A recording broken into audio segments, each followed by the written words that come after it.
Fala pessoal, sejam muito bem-vindos ao meu canal. Aqui é o Lucas e eu vou falar com vocês hoje a respeito de um filme. Você já viu aí na thumb, você já deve ter visto aí na legenda do título, coisas que estão aí na legenda, no título, mas a gente vai falar sobre um filme que está em cartaz, um filme muito interessante.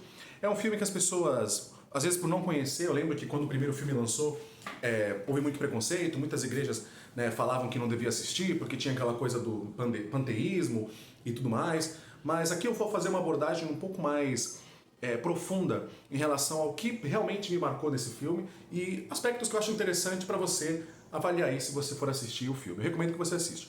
O filme é Avatar, O Caminho da Água, ou Avatar 2, né? O 2 não existe em lugar nenhum, né? O nome do título, né? É Avatar, O Caminho da Água. Se você viu o primeiro filme, fica muito mais fácil de você entender.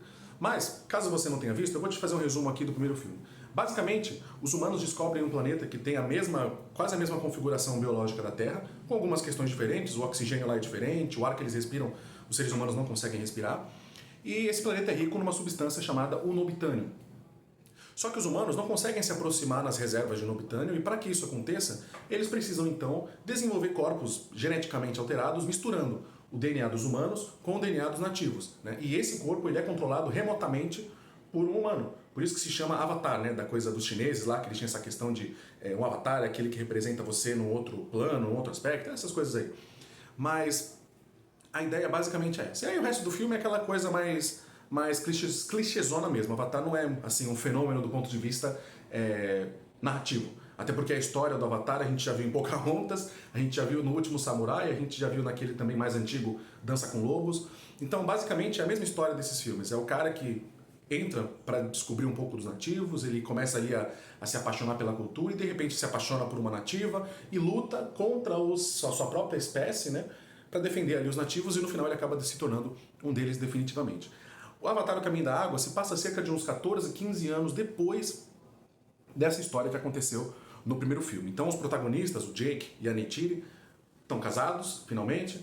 Eles têm uma renca de filho lá, acho que eles passaram todos esses anos aí só fazendo filhos. Então o filme mostra de uma maneira muito, muito leve como essa história foi se desenrolando no decorrer do tempo. Né? O primeiro filho, depois a outra filha que nasceu em circunstâncias meio misteriosas, os outros dois filhos ali que eles têm. E o filme vai construindo muito bem essa narrativa de a família do Jake está crescendo. Ele não é mais aquele cara do primeiro filme que era meio inconsequente, que agia de maneira impulsiva, que tinha aquela coragem de repente conquistar aquele bicho lá, o Toruk Makto, né? O Toruk, né? Ele vira o Toruk Makto. E a gente percebe que ele acaba se transformando num pai, num homem da família. Ele não é mais aquele guerreiro solitário, por assim dizer. Agora ele tem pessoas que ele precisa cuidar. E é essa reflexão que eu queria fazer com você. Claro que se você não é pai, talvez isso não faça tanto sentido para você. Mas, em algum aspecto, você vai entender o que eu quero dizer aqui. Com o passar dos anos, as nossas responsabilidades e prioridades na vida, elas vão mudando. Isso é natural. E com o passar do tempo, você vai crescendo, e se você for um homem que foi ensinado a buscar esse tipo de responsabilidade, você vai ver que quanto mais o tempo passa, mais responsabilidades você vai absorver. E com mais responsabilidades, fica muito difícil de você, de repente, agir de maneira impulsiva. Porque não é mais só a sua cabeça que está correndo risco. Se você fracassa, se você erra, tem um número de outras pessoas que está ali em volta de você que vai acabar sofrendo também. E na minha percepção, o Avatar 2, ele pega muito nesse sentido. Não é, obviamente, a maior lição que o James Cameron quer passar com o filme, até porque o James Cameron ele é um ambientalista, ele gosta dessas questões da natureza e tudo mais, então, obviamente, a ênfase do filme é a relação do homem com a natureza. Mas é um filme que tem muitas camadas nesse sentido. Não camadas profundas, porque é um filme de ação, é um filme blockbuster e tal. Então, a ideia não é fazer uma reflexão filosófica profunda sobre Avatar. Mas tem algumas questões que acontecem ali no filme que fazem a gente pensar um pouco na nossa vida. E o que eu queria fazer a gente pensar hoje é sobre a nossa responsabilidade enquanto pais. E eu não digo só pais no gênero masculino, né? Eu falo das mulheres também, as mães. Né? Porque a gente vê os dois lados ali da história assumindo essa responsabilidade. Quando a gente é apresentado esses personagens do primeiro filme, eles vivem rotinas diferentes, eles têm hábitos diferentes, eles têm culturas diferentes. E agora, de repente, eles se juntam e eles precisam construir essa família. Criar esses filhos, educá-los, ensinar eles esses costumes, que são coisas que nós fazemos até hoje. Nós não ensinamos nossos filhos a atirar flechas, como acontece ali no filme, não ensinamos eles a voar em animais gigantes ali, como acontece no filme também, mas nós temos princípios que devem ser ensinados. E aí, nesse sentido, eu vou ter que falar de maneira bíblica, nós temos um dever de ensinar nossos filhos a respeito das coisas do alto também. Isso é muito importante também, e esse filme me fez refletir a respeito disso. Porque você vê ali naquela cultura dos nativos ali do Avatar, uma preocupação genuína em fazer com que eles fossem realmente parte daquele povo no sentido espiritual da coisa. Existe uma divindade ali que, no filme existe uma divindade que é muito pregada ali por eles, muito ensinada, tudo gira em torno dessa divindade, que é a tal da Eywa, né? E toda a cultura do filme, todas as decisões que os personagens tomam, principalmente os nativos, né? Todas as coisas que giram em torno das suas vidas é pensando em Eywa, visualizando se ela se agradaria ou não, ou se ela seria de alguma forma engrandecida com as ações deles ou não. Isso é uma coisa que também traz pra gente aplicações. Nós, como cristãos, precisamos agir na nossa vida, precisamos pensar na nossa vida e tomar decisões na nossa vida, levando em consideração tudo aquilo que Deus tem nos ensinado no decorrer da nossa vida. Tudo que Deus tem nos ensinado através da sua palavra. Nós temos um Deus que nos ensina da maneira mais didática possível, através da sua palavra.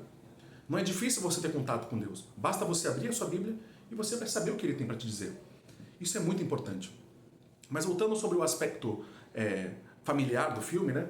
O que me chama a atenção, não vou dar spoiler aqui, mas é meio difícil, porque o filme já tem 2 bilhões aí de bilheteria, então eu entendo que o mundo todo já assistiu, talvez nem tenha mais tanto spoiler assim para dar desse filme, mas um aspecto importante que a gente precisa ressaltar aí de novo é a questão de como Jake agora está diferente em relação à sua família. Ele toma algumas decisões no filme que, olhando, você acha meio bobo, né? Por que ele vai sair de onde ele está, sabendo que tem gente vindo atrás dele? Isso é meio covarde. Poxa, no primeiro filme ele era um guerreiro, ele enfrentava os inimigos, por que agora ele está fugindo? Porque agora ele tem pessoas que dependem dele. Porque agora ele não pode ser o corajoso. Não sei quantos vocês já passaram por essa experiência, mas é muito diferente, né? Eu vou falar uma experiência minha, né? Eu sou campeão de assaltos. Acho que eu fui a pessoa que mais foi assaltada de todas que eu conheço. Sozinho. Sempre fui assaltado sozinho. E uma das vezes eu cometia o equívoco, o erro, que agora eu acho como erro porque eu sou mais velho, né? Não tão mais velho assim. Mas eu já cheguei a reagir. E pela graça de Deus eu consegui sair vivo. Isso foi um ato que ou muito corajoso ou muito estúpido, né? Depende da forma como você vai enxergar isso. Mas hoje, com certeza, se isso acontecesse comigo, eu com os meus 2 filhos, talvez eu tivesse que ser mais ponderado. Alguns vão dizer que é covardia, outros vão dizer que é medo, mas talvez quando você tem pessoas ali que dependem de você, você não pode ser o corajoso sempre.